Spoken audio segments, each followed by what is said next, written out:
Two really important concepts with regards to dynamics is the crescendo and the decrescendo. And all that means is to build dynamically, or to kind of go up dynamically, or to come down dynamically over a period of time. So you can build a crescendo over 4 bars or 8 bars or a bajillion bars if you're really adventurous. But basically it just means building towards something over an extended period of time, or a period of time, or coming down dynamically over a period of time.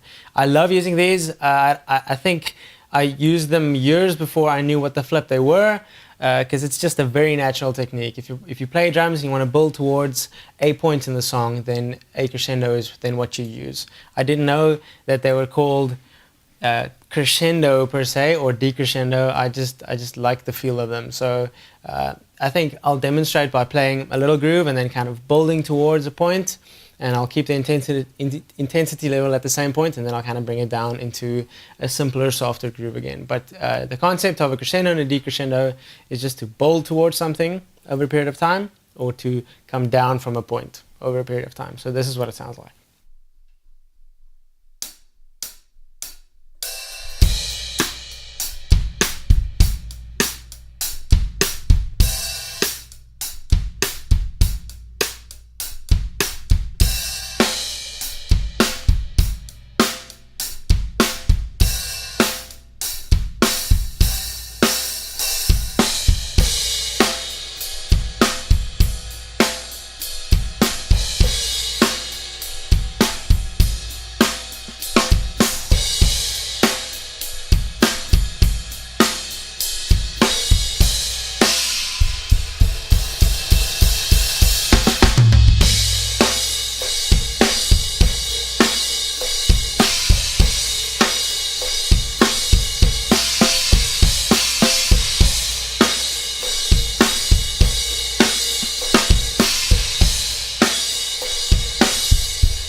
So that was an example that focused heavily on the crescendo. So I started really soft, really simple, and I kind of slowly built it towards something a bit bigger.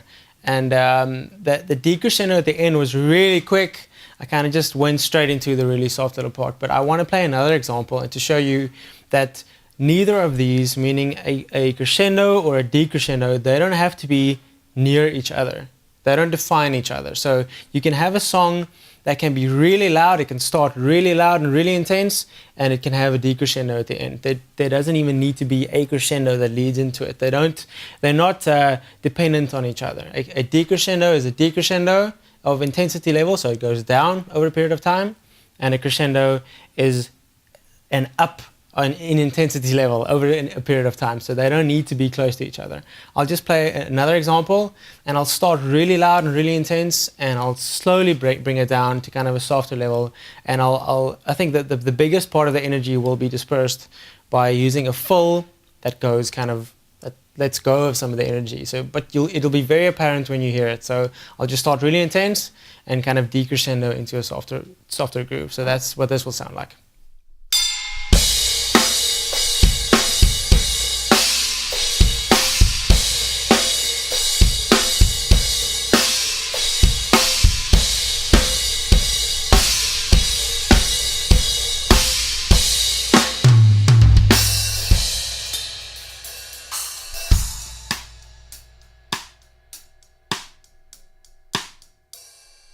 So that's just an example of using a fill to decrescendo into something a lot softer. So I started with that really intense driving kind of vibe, and then you just use a fill. I mostly stuck to the toms and kind of used some cymbals and some bells to color it in, but just to disperse that energy in a nice linear way and to go down into something a lot softer. It's a really nice transition. be aware of the fact that this is a creative technique. So sometimes in a song you can be rocking out like a friggin' madman on the crashes and just go down into something soft in one count if you want to, if that serves the song, if all the other instruments are doing that along with you. But sometimes it's really nice to kind of gradually go down over a period of time into a much softer and simpler vibe using a decrescendo.